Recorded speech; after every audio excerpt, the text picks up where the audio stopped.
Assalamualaikum warahmatullahi wabarakatuh. Perkenalkan, nama saya Naura Fauzia Amin dengan NIM belakang 071. Yang saya hormati, Ibu Yenida Parmariza SOS MM selaku dosen pengampu mata kuliah Komunikasi Bisnis. Pada kesempatan kali ini, izinkan saya memaparkan materi yang berjudul Komunikasi Bisnis dalam Organisasi. Apa itu komunikasi bisnis?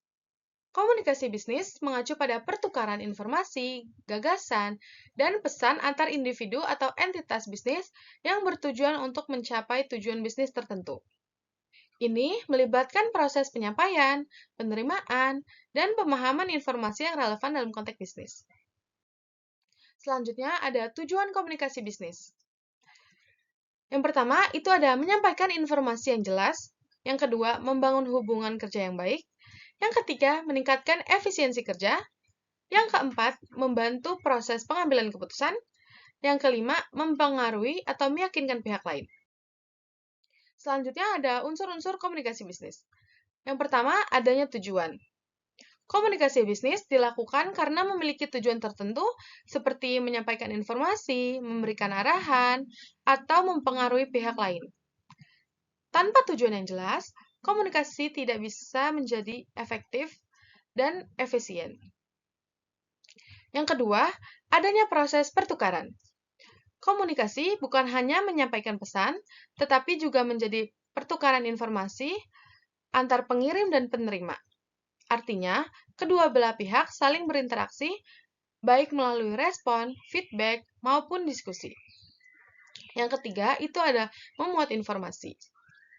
Setiap komunikasi bisnis pasti mengandung informasi yang ingin disampaikan, seperti data, ide, instruksi, atau keputusan.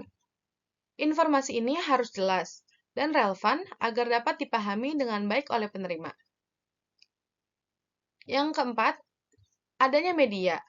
Dalam komunikasi bisnis, pesan bisa disampaikan melalui media tertentu, seperti lisan, contohnya tatap muka, tertulis, contohnya bisa melalui email atau laporan, atau digital, contohnya melalui via chat atau video call. Pilihan media yang tepat sangat mempengaruhi keberhasilan komunikasi. Yang kelima, adanya simbol atau sinyal. Komunikasi menggunakan simbol atau sinyal seperti kata-kata, bahasa tubuh, ekspresi wajah, atau tanda tertentu. Simbol ini membantu menyampaikan makna agar pesan dapat dipahami oleh penerima. Yang keenam, ada pencapaian tujuan, yaitu komunikasi bisnis dikatakan berhasil jika tujuan yang diinginkan dapat tercapai. Misalnya, pesan dipahami dengan benar, tujuan pelaksanaan, atau terjadinya kesepakatan antara kedua belah pihak. Selanjutnya, di sini ada jenis-jenis komunikasi berdasarkan alur. Yang pertama, itu ada komunikasi horizontal, yaitu jenis komunikasi antara orang yang memiliki posisi atau level yang sama di dalam perusahaan. Contohnya, tim marketing bekerja sama dengan tim desain untuk membantu konten promosi. Mereka berdiskusi menentukan konsep, warna, strategi yang sesuai dengan target pasar. Yang kedua, itu ada komunikasi vertikal, yaitu komunikasi antar orang-orang yang memiliki posisi atau level yang berbeda-beda di dalam perusahaan. Contohnya, seorang manajer marketing mengadakan meeting untuk menjelaskan target penjualan bulan ini kepada timnya. Setelah itu, karyawan juga melaporkan hasil kerja mereka kembali ke manajer. Yang ketiga, itu ada komunikasi diagonal, yaitu komunikasi antar orang-orang yang memiliki posisi atau level yang berbeda di dalam perusahaan yang tidak saling terkait secara langsung. Contohnya, seorang staf keuangan langsung berkomunikasi dengan manajer marketing untuk membahas anggaran promosi tanpa melalui atasan langsung. Selanjutnya, ada jenis-jenis komunikasi berdasarkan ruang lingkup. Yang pertama, itu ada komunikasi internal, yaitu interaksi yang terjadi antara sesama anggota perusahaan, baik interaksi antar karyawan, bawahan, dan atasan. Komunikasi ini dibagi menjadi dua, ada ke atas dan ke bawah. Ke atas, yaitu komunikasi apapun yang datangnya dari bawahan ke manajer. Sedangkan ke bawah atau komunikasi manajerial, yaitu komunikasi ini dilakukan dari atasan ke bawahan. Contohnya, atasan memberikan arahan kepada bawahan karyawan dalam rapat internal. Yang kedua itu adalah komunikasi eksternal. Komunikasi yang dilakukan oleh karyawan kepada pelanggan, vendor, atau pihak luar perusahaan. Interaksi ini biasanya dilakukan untuk membuat kesepakatan kerja antara kedua belah pihak. Komunikasi ini juga dapat mempengaruhi penilaian pihak luar terhadap perusahaan. Contohnya, perusahaan melakukan promosi produk melalui media sosial kepada pelanggan. Selanjutnya di sini ada perbedaan komunikasi internal dan komunikasi eksternal. Itu ada 3 perbedaan. Yang pertama itu perbedaan audiens.